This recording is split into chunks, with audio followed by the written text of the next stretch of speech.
بسم اللہ الرحمن الرحیم. السلام علیکم ورحمۃ اللہ وبرکاتہ. اللہم صلی علی محمد وعلی محمد. رب اشرح لی صدری ویسر لی امری واحلل عقدۃ من لسانی یفقہوا قولی. آمین. خواتین حضرات, آپ دیکھ رہے کتب آن لائن اور میں ہوں بلال کتب. اور آج کا دن جو ہے وہ جس موضوع کا ہوتا ہے وہ بڑا انٹرسٹنگ ہوتا ہے. اس کے اوپر بہت سے لوگوں کے آبزرویشنز بھی ہوتی ہیں, کویشچنز بھی ہوتے ہیں. مثال کے طور پہ ایک بہت فریکوینٹلی آسک کویشچن جو ہوتا ہے وہ یہ کہ جناب فلاں شخص جو ہے وہ اچھا ہے, سچا ہے, جھوٹا ہے کہ نہیں ہے. اگر میں کہوں کہ مجھے نہیں پتہ تو وہ کہتے ہیں ہم تو اس کو سچا سمجھتے ہیں کیونکہ وہ تو آپ کے پروگرام میں آتے ہیں. پروگرام میں آنے کا یہ مطلب نہیں ہے کوئی سچا ہے, پروگرام میں آنے کا یہ مطلب نہیں ہے کہ کوئی جھوٹا ہے.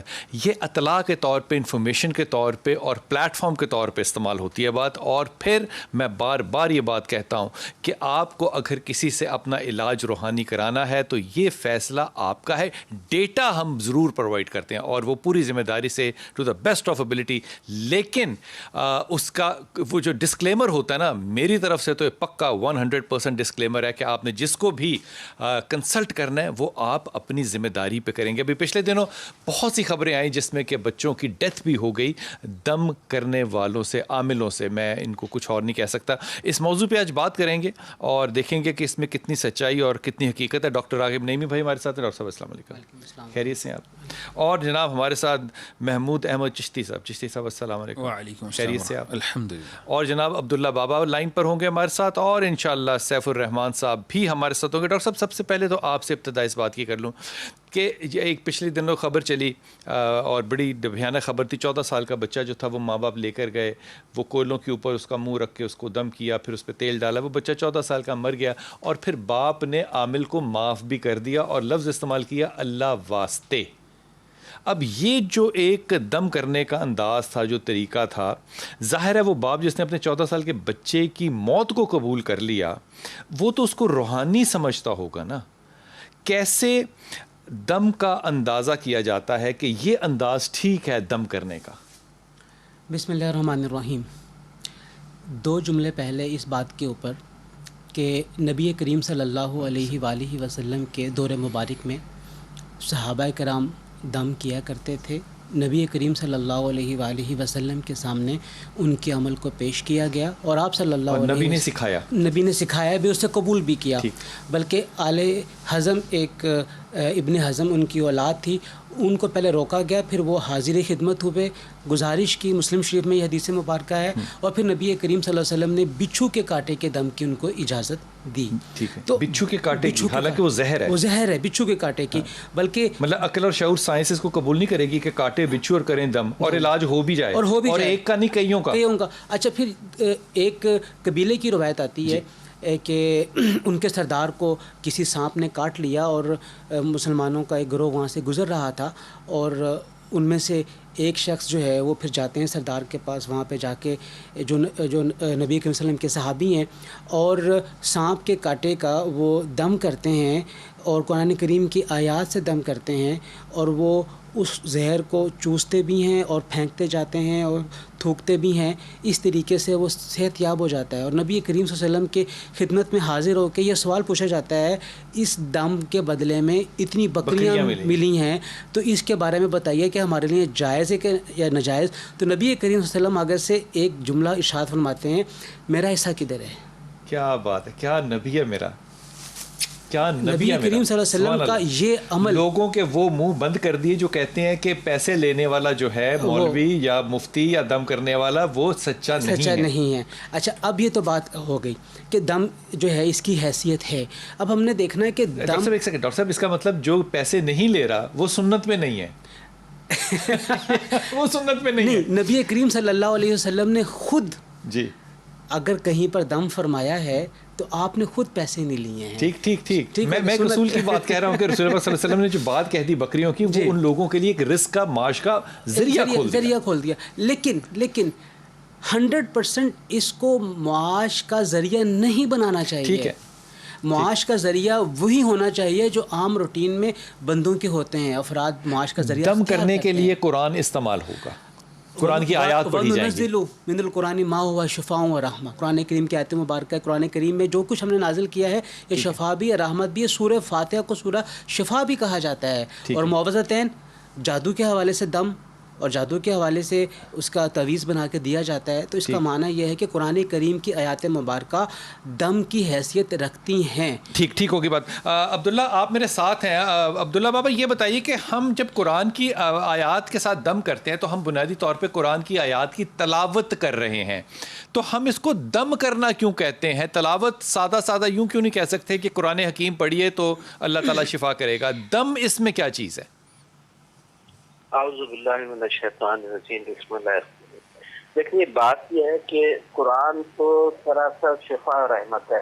قرآن کی کوئی بھی آیت اگر ہم لے لیتے ہیں اور اس نیت کے ساتھ پڑھتے ہیں تو اس میں اللہ تعالیٰ نے شفا رکھی ہے۔ اب بات یہ آتی ہے کہ مخصوص آیتیں ایسی ہیں جن کو پڑھ کر اور پھونک کر نیت کے ساتھ، تو اس میں اللہ تعالیٰ اس نیت کے ساتھ اس میں شفا ڈال دیتا ہے۔ پھونک نہیں ماریں گے تو شفا نہیں ہوگی آپ کو؟ مگر نہیں، نیت آپ کی نیت ہے، اصل نہیں نیت تو ہے، وہ تو قرآن پڑھ رہے ہیں تو نیت تو ہے نا۔ میں کہہ رہا ہوں کہ پھونک نہیں ماریں گے تو دم نہیں، اثر نہیں ہوگا۔ بالکل ہوگا، کیوں نہیں ہوگا؟ آپ نے نیت تو پھر پھونک کیوں ضروری ہے عبداللہ بابا؟ کوئی ضروری نہیں ہے۔ یہ تو ہم نے کہا جب کوئی انسان بہت دور بیٹھا ہوتا ہے اور وہ کہتا ہے کہ میں بیمار ہوں تو میرے لیے دعا کر دے، دعا کیا ہے؟ دعا بھی تو ایک دم ہے نا۔ یعنی جب ہم دعا کرتے ہیں اس میں پھونک تھوڑی مارتے ہیں، ہم تو اللہ سے فریاد کرتے ہیں۔ تو یہ جو بابے جو پھونک مارتے ہیں پھر یہ کیا ہوتا ہے؟ فو کرنا کیا چیز ہوتا ہے؟ دیکھیں، پھونک مارنا، ٹھو کرنا، چھو کرنا، یہ صرف ذہنی طور پر مطمئن کرنے والی بات ہے، لوگوں کو بیوقوف بنانے والی باتیں ہیں۔ صرف نیت کے ساتھ دعا مانگنا اور اس قرآن کی آیت کو پڑھ کر دعا دینا، یہ ہے دم۔ تو اس کا مطلب یہ ہوا کہ وہ جو شف بابا نام پڑ گیا ہوا ہے سوشل میڈیا پہ نا، وہ شف کرتے ہیں بڑا ایکو بنا کر، تو وہ سب وہ جو ہے اس کا دم سے کوئی تعلق نہیں ہے؟ دم سے نہیں، وہ سب ڈرامہ ہے لوگوں کو مطمئن کرنے کے لیے ذہنی طور پر کہ جی ہم نے پھونک مار دی تمہیں شفا ہو گئی، جبکہ وہ نیت اور دعا جو ہے وہ ہے دم۔ یعنی کہ پھونک کے اندر کوئی طاقت نہیں ہے، شفا جو ہے وہ قرآن اور آیتوں کے اندر، اللہ کے کلام کے اندر ہے اور اس کی نیت کرنے پر ہے، یہی فرما رہے آپ؟ نیت بالکل نیت کے ساتھ۔ ٹھیک ہے سیف بھائی، آپ فرمائیے گا کہ یہ جو پھر طریقہ کار ہیں دم کرنے کے مختلف، سر کے اوپر ہاتھ رکھنا یا چھڑی کو پکڑانا یا اگربتیاں جلانا یا آگ جلانا یا دھواں دینا، پھر یہ سب کیا کام ہوتے ہیں جو کہ عامل کرتے ہیں؟ بسم اللہ الرحمن الرحیم۔ بلال بھائی بہت شکریہ۔ دم کرنے کے دو طریقہ کار ہیں۔ ایک طریقہ کار وہ ہے جو آپ صلی اللہ علیہ وسلم نے صحابہ کو سکھایا، اور ایک طریقہ کار وہ ہے جو شیطان کی پیروی کر کے جادوگر لوگ کرتے ہیں۔ اب یہ دو طریقہ کار ہوتے ہیں۔ آپ صلی اللہ علیہ وسلم نے جو طریقہ کار سکھایا ہے، مسند ابی داؤد اور مسند احمد کے اندر، سنن ابی داؤد اور مسند احمد کے اندر ام ابان بن واضح بن زہرا روایت کرتی ہیں کہ وہ اپنے باپ سے روایت کرتی ہیں کہ ان کے دادا زارا نبی پاک صلی اللہ علیہ وسلم کے پاس تشریف لے گئے اور ان کا ساتھ بیٹا تھا۔ آپ نے فرمایا یا رسول اللہ، یہ جو میرا بیٹا ہے یہ پاگلوں جیسی حرکتیں کرتا ہے۔ آپ صلی اللہ علیہ وسلم نے اس کی کمر پہ ہاتھ مار کر اس کو دم کیا اور وہ ٹھیک ہو گیا۔ یہ ایک روایت ملتی ہے کہ آپ صلی اللہ علیہ وسلم نے اس کی کمر پہ ہاتھ مار کر دم کیا اور وہ ٹھیک ہو گیا۔ ہاتھ مارنے میں اور ہاتھ رکھنے میں تو سیف بھائی بہت فرق ہے نا؟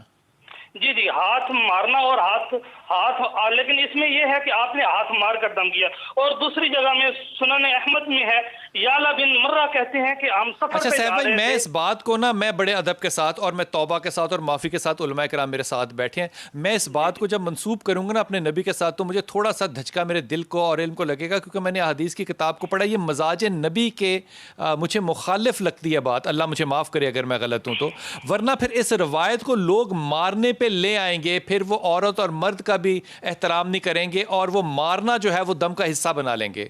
نہیں مارا نہیں، ایک تو ہوتا ہے نا بہت زور زور سے مارا، وہ نہیں، ہلکا ہلکا ہاتھ آپ نے اس کی کمر پہ ہلکا ہلکا ہاتھ مارتے رہے اور کہا اللہ کے دشمن نکل اس سے، اللہ کے یہ الفاظ سے، اللہ کے دشمن نکل اس سے، ٹھیک ہے۔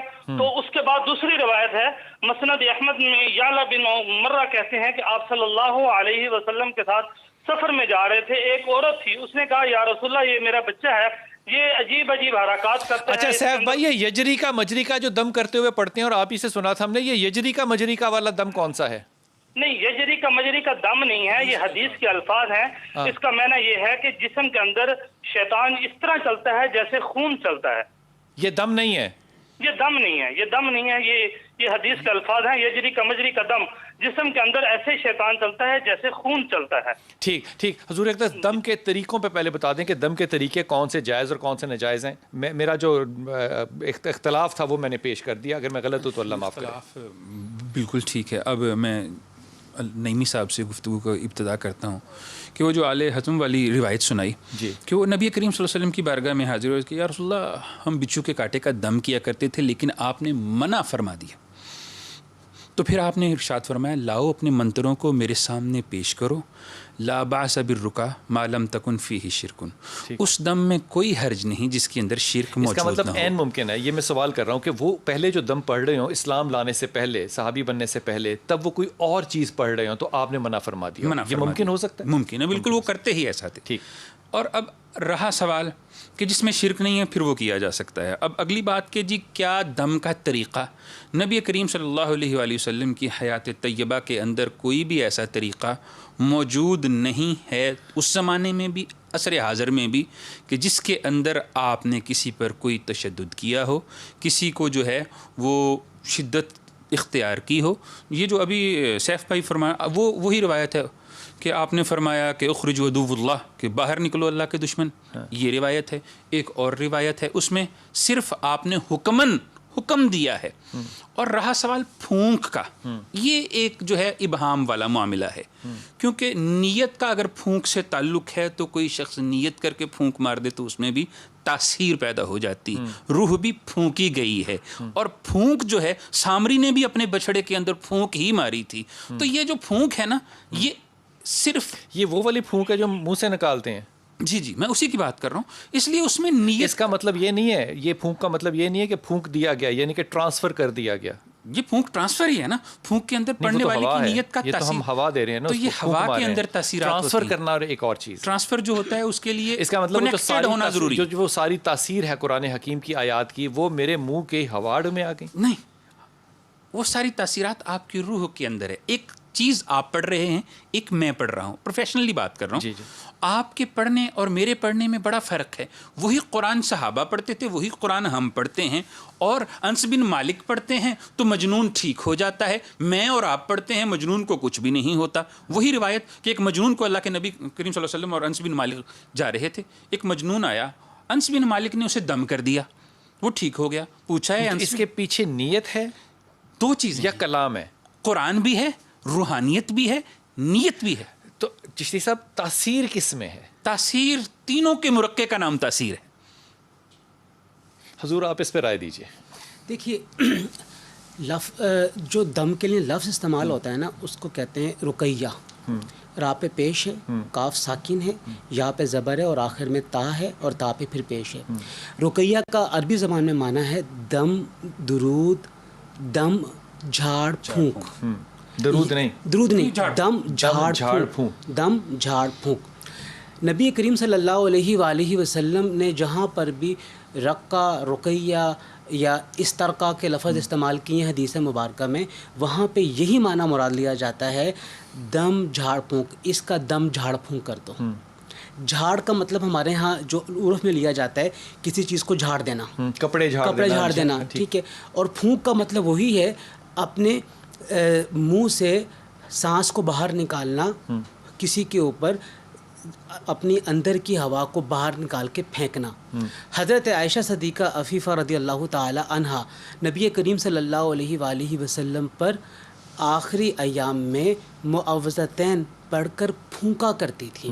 نبی کریم صلی اللہ علیہ وآلہ وسلم دعائے معصورہ اپنے ہاتھوں پر پڑھ کے پھونکتے تھے اور اس کے بعد اپنے چہرے اور جسم پہ مل لیا کرتے تھے. کہہ رہے تھے اس کی برکت جو ہے وہ اپنے جسم پہ اور چہرے پہ لگاؤ.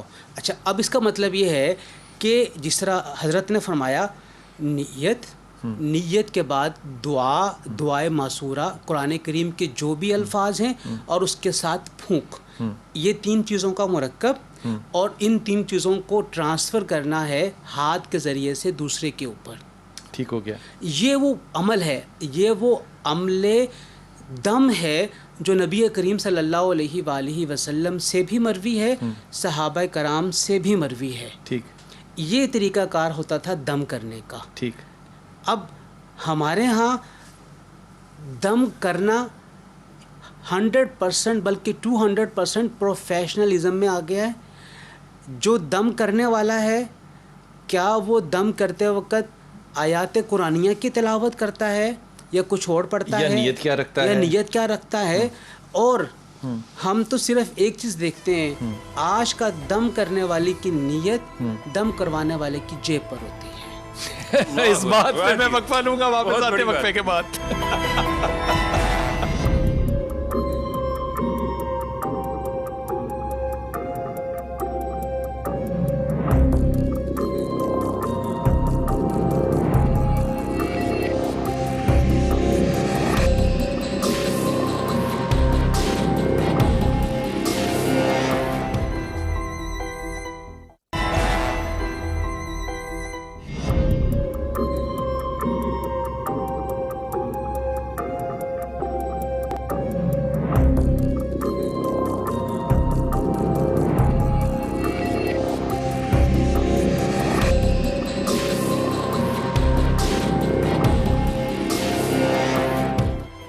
بسم اللہ الرحمن الرحیم. میں کیونکہ ڈاکٹر صاحب عالم نہیں ہوں، مفتی نہیں ہوں، میں آپ کی اجازت سے یہ بات کہہ رہا ہوں کہ میں نسبت رسول، مزاج رسول، مثال کے طور پہ ادیب کو بھی آپ پڑھتے ہیں تو آپ اس کے مزاج کو جانتے ہیں.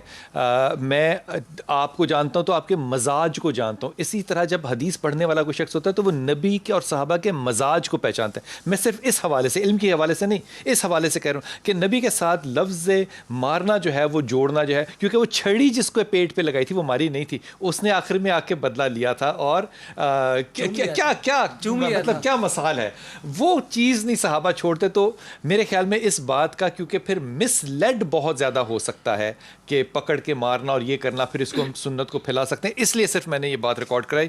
عبداللہ بھائی آپ میرے ساتھ ہیں، یہ فرمائیے کہ بہت سے بچے اور بہت سے حادثات جو ہیں، وہ واقعات ایسے پیش آئے بھی ہیں، آ بھی رہے ہیں کہ دم کے انداز سے، دم کے طریقوں سے بہت سی اموات ہو گئی ہیں. اور ریسنٹلی پاکستان میں ایسے کئی واقعات جو ہیں وہ رپورٹ بھی ہوئے ہیں. یہ جو عامل ہیں، یہ دم اچھا کرتے ہیں، برا کرتے ہیں، صحیح کرتے ہیں، نہیں کرتے ہیں، اس پہ اگر آپ ایک سٹیٹسٹکس یعنی کہ سائنس کی زبان میں دیکھیں تو 50% کامیابی ہر میرے جیسے نکمے آدمی کو ہو ہی جائے گی. تو وہ 50% آگے جا کے میرے ہزاروں گاہک یا کسٹمرز یا مریدین بنا دے گا. کیسے پتہ چلے گا مجھ جیسے ایک نالائق انسان کو کہ مجھے آپ جیسے صحیح کے پاس آنا ہے یا کسی غلط کے پاس جانا ہے؟ وہ کیا کرائٹیریا ہے جو میں دماغ میں لے کے جاؤں کسی بھی شخص کے پاس دم کرانے یا عمل کرانے یا عامل کے پاس؟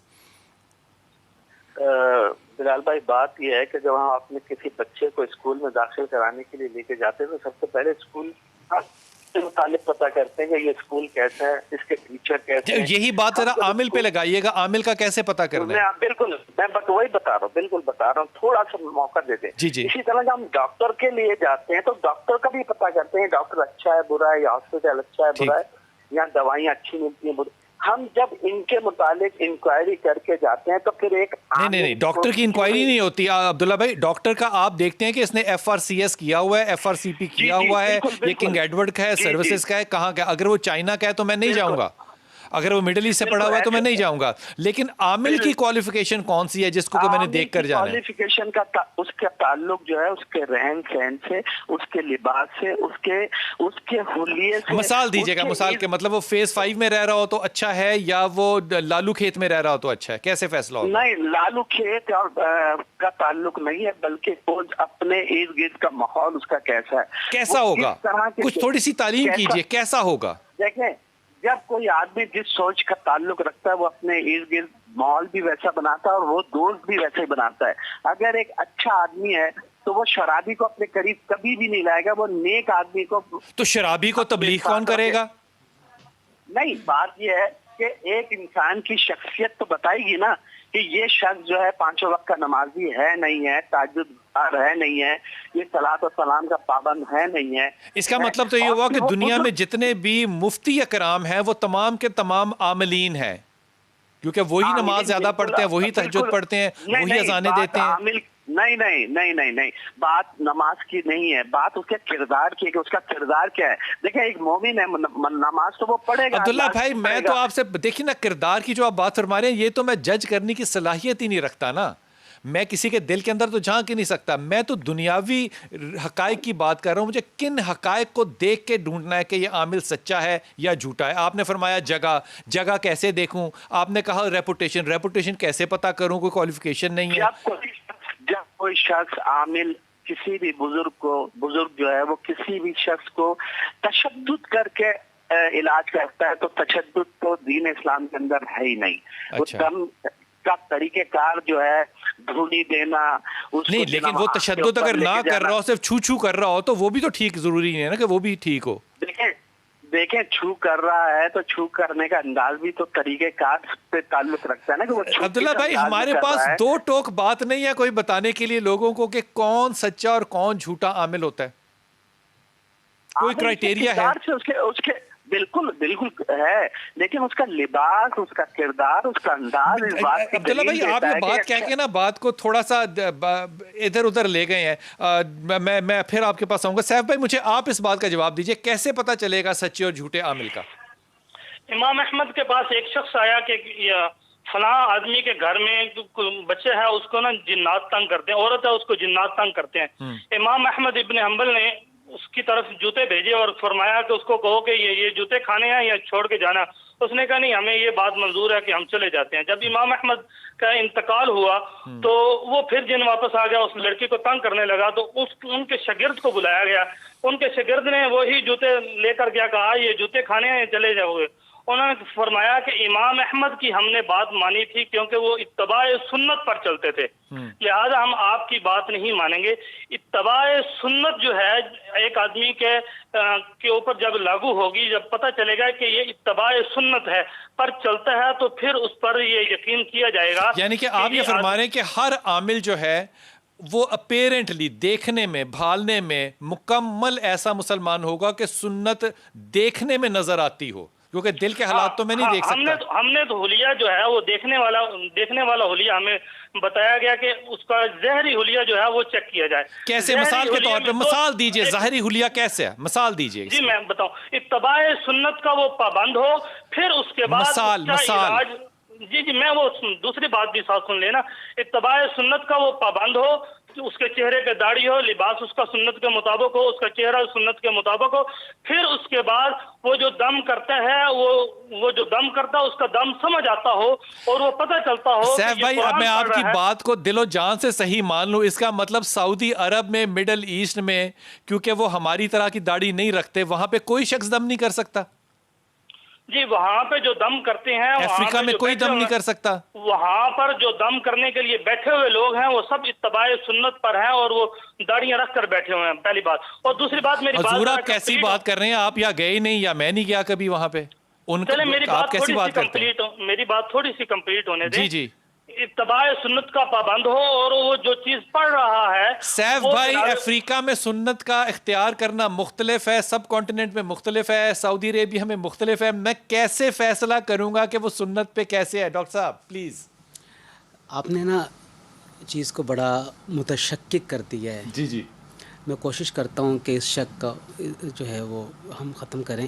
دیکھیے دم کرنے والا اگر آپ اسے عامل کہیں گے تو میں عامل کو تو کسی کیٹیگری میں سمجھتا نہیں ہوں، کیونکہ یہ پروفیشنلزم کی بات ہے. ٹھیک ہو گیا بات. جو عامل ہے نا اس نے اپنی زندگی لوگوں کے دم کرنے میں ہی گزار دینی ہے اور اس نے کوئی اور کام نہیں کرنا ہے. ٹھیک ہے، یہ بات کلیئر ہے. اچھا اب حقیقتاً دم کرنے والا کون ہے، اس کی پہچان کیا ہے؟ جتنی ہمارے احباب نے باتیں کی اپنی جگہ بالکل درست ہیں. ظاہری طور پہ اس سے کوئی ایسا فعل صادر نہ ہو جو تاریک شریعت کا لیبل اس کے اوپر چسپاں کرے. ٹھیک ہے، شریعت کا پابند اسے ہونا چاہیے. شریعت ورسو ایور ہے، حنفی شریعت ہے، مطلب شریعت جس پہ بھی ہے وہ اس کا عامل ہونا چاہیے. پہلی بات تو یعنی وہ خود عامل کا مطلب ہے کہ وہ اس شریعت کو پابند ہونا چاہیے، اس کے اوپر عمل پیرا ہونا چاہیے. دوسرا اس کے ظاہر اور اس کے باطن میں کوئی فرق نہیں ہونا چاہیے. کیسے پتہ چلے گا ڈاکٹر صاحب؟ یہ پتہ چلے گا اس سے ملاقات کرنے کے بعد, یہ پتہ چلے گا اس سے معاملہ کرنے کے بعد. جس طرح آج کے زمانے میں ڈاکٹرز کی پبلسٹی ہوتی ہے, آج کے زمانے میں کنسلٹنٹس کی پبلسٹی ہوتی ہے, بالکل اسی ہی طریقے سے آج کے زمانے میں عامل کی بھی پبلسٹی ہے. اب رک جائیے یہاں پہ ایک سیکنڈ رک جائیے. مثال کے طور پہ میں چشتی صاحب کے دل کی بات اس وقت نہیں جان سکتا, ممکن نہیں ہے.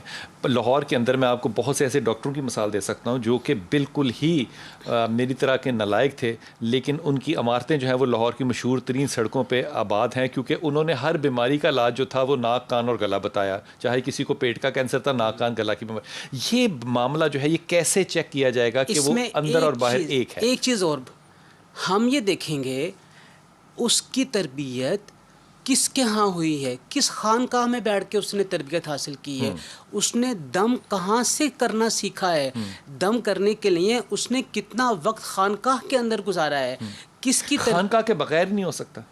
آج کل تو زیادہ تر ایکچولی خانقاہ کے بغیر ہیں لوگ. نہیں, میں آپ کو عرض کروں, دیکھیں خانقاہ یہ جو ڈاکٹرز بنتے ہیں, یہ جو ہاؤس جاب کرتے ہیں, یہ کیسے کرتے ہیں؟ یہ خانقاہ ہے نا, اسپتال ظاہر ہے, وہ سیکھتے ہیں نا. اسی طریقے سے خانقاہ وہ مقام ہے جہاں پہ آپ اپنے مربی کے زیر نگرانی ایک لمبے عرصے کے لیے تربیت پاتے ہیں. میں نے بات مان لی, میں تو سمجھتا ہوں اس بات کو. مجھے یہ فرمائیے کہ آج یہ اس کا مطلب جو خانقاہ کے بغیر بیٹھے دم کر رہے ہیں, ان کے اوپر شک کی نگاہ کی جا سکتی؟ بالکل کر سکتے ہیں, بالکل کریں, آپ کرنا چاہیے.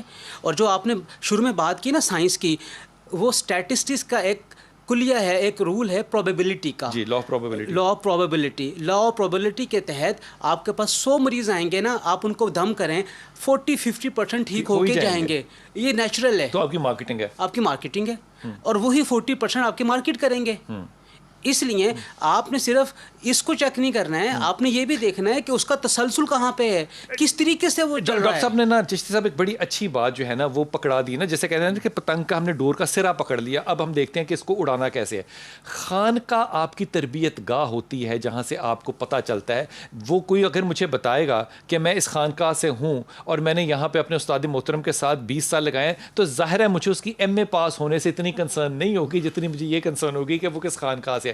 لیکن آج جب کوئی بزرگ آتے ہیں جو واٹس ایپ کے اوپر چل گئے, یا جو کوئی میڈیا, سوشل میڈیا کی طرف سے چل گئے, اور وہ کہتے ہیں میں پھوکے مارتا ہوں, اور اللہ معاف کرے یہ جملہ میرے ذہن میں کہاں سے آ گیا, فلاں فرشتہ جو ہے وہ مجھے آ کے یہ خبر دیتا ہے, فلاں فرشتہ آ کے یہ خبر دیتا ہے, اور اس کے مریدین ہیں, اس کے مریدین ہیں.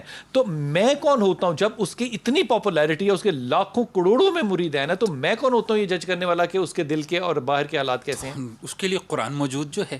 قرآن نے سیدھا سیدھا فرمایا ہے کہ شیطان اپنے ولیوں پہ وہی نازل کرتا ہے. جو شخص کہتا ہے میرے پاس جو ہے وہ فرشتہ آ رہا ہے, انڈائریکٹلی وہ تو نعوذ باللہ من ذالک, وہ تو بہت دعوی نبوت کی طرف جا رہا ہے کہ وہی کا سسٹم ختم ہو چکا ہے. اب رہا سوال کہ طریقہ کار کیا ہے. اچھا, اس کا مطلب اس میں ڈیموکریسی نہیں چل سکتی کہ مریدین زیادہ ہیں تو وہ سچا ہے؟ نہیں, ڈیموکریسی کا اس کا ساتھ تعلق, بلکہ ہمیں ایک سچا انسان اکیلا جھونپڑی میں کہیں اکیلا بھی ہو سکتا ہے, یا ڈیفنس کے اندر کر کے اندر اکیلا بھی ہو سکتا ہے. سچے لوگ ہمیشہ اکیلے ہی ہوتے ہیں, کم ہی ہوتے ہیں, ان کے مریدین بھی کم ہوتے ہیں, ان کی پبلسٹی بھی کم ہوتی ہے, ان کے ساتھی بھی کم ہوتے ہیں. اب رہا سوال کہ طریقہ کار کیا ہے.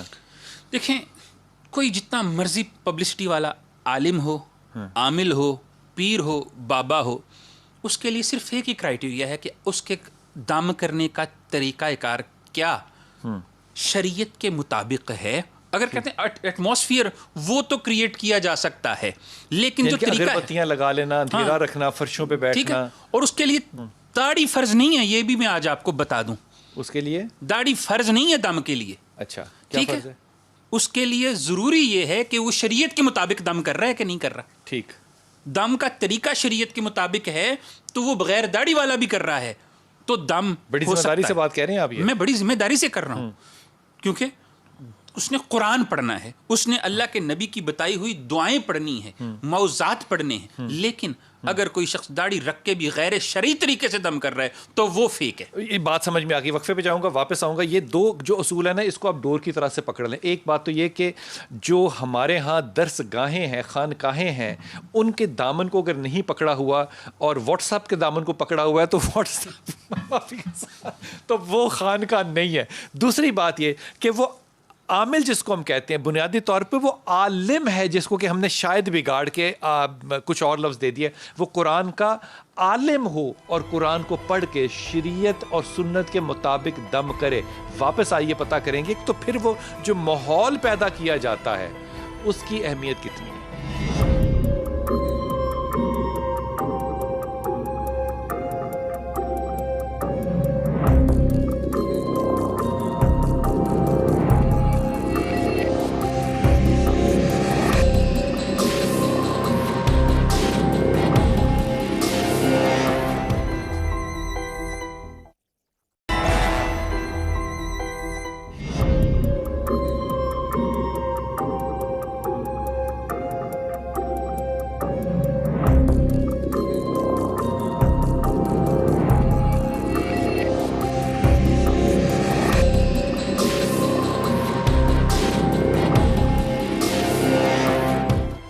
بسم اللہ الرحمن الرحیم. چشتی صاحب ہم بہت سی روایتیں جو ہیں وہ کوٹ کرتے ہیں، کچھ صحیح بھی ہوتی ہیں. میں روایت ہمیشہ اس بات کو کہتا ہوں جو کہ غیر حدیث ہو. حدیث حدیث ہے، حدیث کو راوی کرنے والا جو ہے وہ الگ ہے.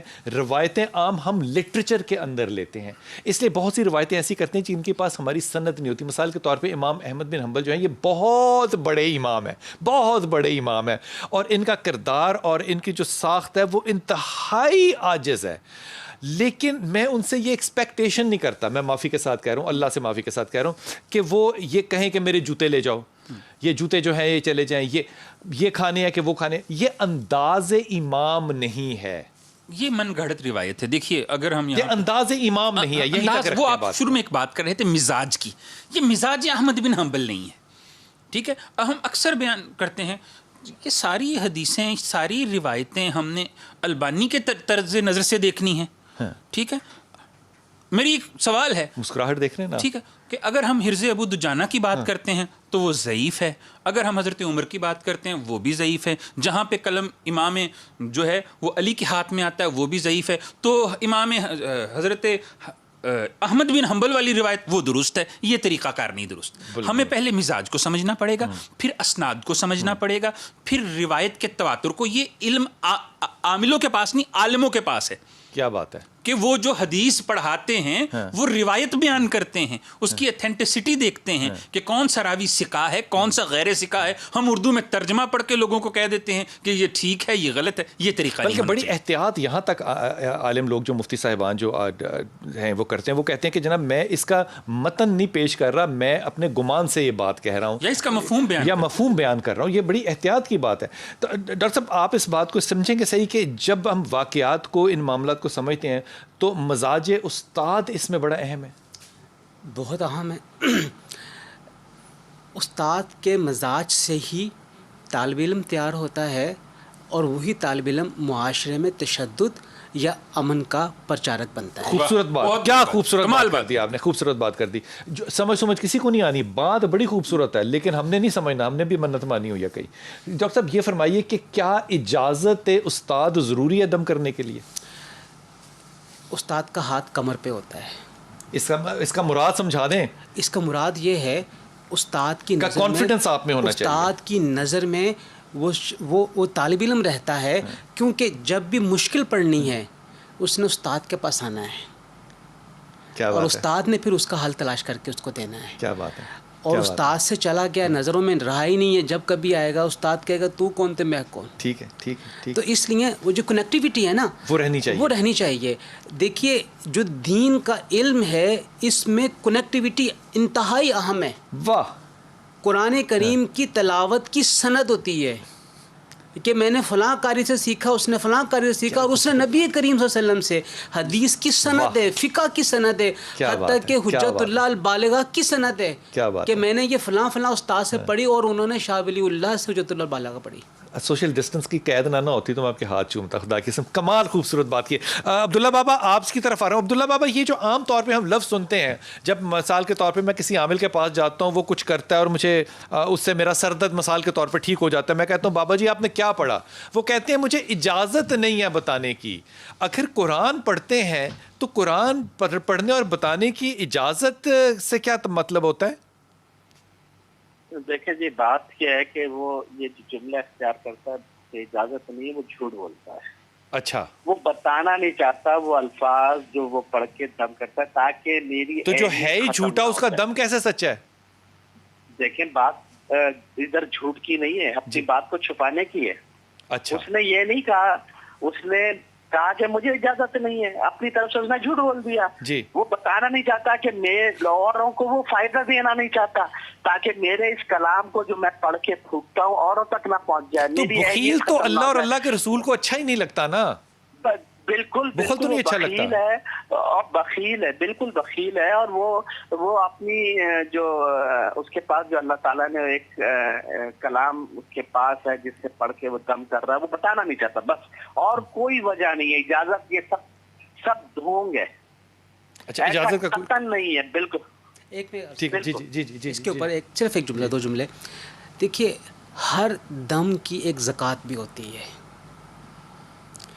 یہ ذکر اگلا تھا جو میں کرنا چاہ رہا تھا. اور اگر کیا بات ہے, اگر ہر دم کی ایک زکوٰۃ ہوتی ہے, اور یہ چونکہ کنیکٹیوٹی ہے نا, تو یہ سینہ بہ سینہ, یعنی کہ میل نکالنی ہے آپ نے اس کی میل نکالنی ہے, چاہے وہ پڑھائی کے ذریعے ہے چاہے وہ رقم کے ذریعے ہے. ٹھیک ہے. اب پڑھنے والے کو تو آپ کہیں گے جی میں نے یہ پڑھا ہے, اب پڑھنے والا 100 دفعہ بھی پڑھ لے گا, 200 دفعہ بھی پڑھ لے گا, اس کو وہ فائدہ نہیں ملے گا جب تک کہ وہ زکوٰۃ نہیں نکالے گا, جب تک کہ وہ اس طریقہ کار کے مطابق نہیں پڑھے گا جس طریقہ کار کے مطابق پڑھا گیا. سیف بھائی مجھے یہ بتائیے کہ یہ زکوٰۃ نکالنا جو ہے یہ عامل کے لیے کس انداز میں ہوتا ہے ممکن, کیسے نکالتا ہے ایک عامل, کیسے نکالتا ہے زکوٰۃ, یہ عمل کی اپنے؟